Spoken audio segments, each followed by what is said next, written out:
So, hadi ngayon mga kaoray nun, dara kay human na kami maggarab, inwaray liwat pag-iha, ginpasirong ko anay an amon nati, nga karabaw dara kay kamapaso na hiya hindorongan, kailangan na hiya igpasirong.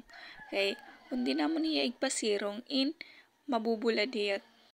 Ngan kahuman ko pagpasirong kumadtuliwat kami na may saging para magpilay dara kay lahing nahiyangan pwede na namon hiya tuonon.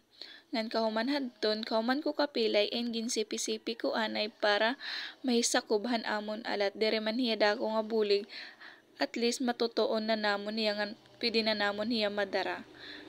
Ngan kahuman liwat namon magpilay saging nagsingat tuliwat kami han amon lubi dara kay napagdesisyonan namon magkuha kay amon lulupakon an amon nakuha nga saging.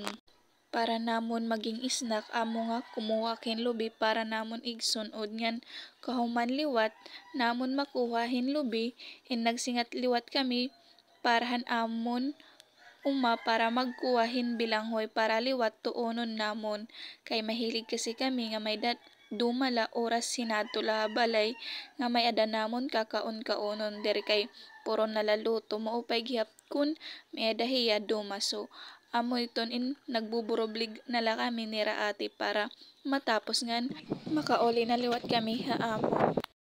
Nadto mga kawaray nun, comment, like, and share, and pa-follow na po. Damo nga salamat sa iyo.